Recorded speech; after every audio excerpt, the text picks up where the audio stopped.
了解非典型坐骨神經痛的病徵和診斷方法。坐骨神經痛的病徵非常多樣化，普遍病徵是單側下肢出現放射性麻痛，但有一些非典型的坐骨神經痛，疼痛會出現在意想不到的位置，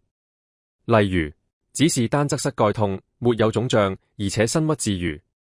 這情況常被人誤以為是骨性關節炎。事實上是否這樣呢？我們可以先作兩項初步臨床測試：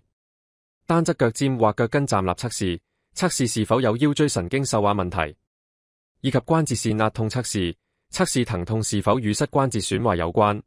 若在單側腳跟或腳尖站立測試時感到疼痛加劇，而在關節線壓痛測試中卻沒有感到疼痛，這很大機會是坐骨神經痛。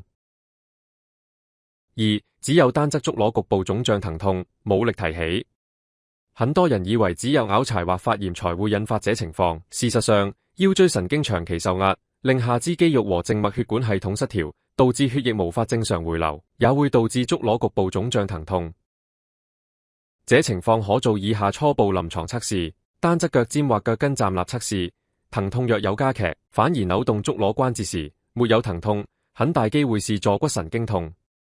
三、只有單側屁股痛，很多人以為是梨狀肌腫脹、梨狀肌發炎。事實上，腰椎神經受壓的部位不同，會反映在下肢不同的部位。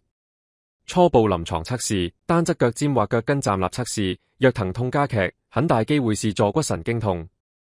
以上膝蓋痛、屁股痛或足踝痛等問題，若有疼痛部位的 X 光及腰椎 MRI 圖像，更能方便參考，再作進一步的診斷。另一種臨床診斷方法，可以使用我們的隨身立體牽引器 B18C， 透過肋骨和盤骨作支點，拉開腰椎，讓椎間盤回縮，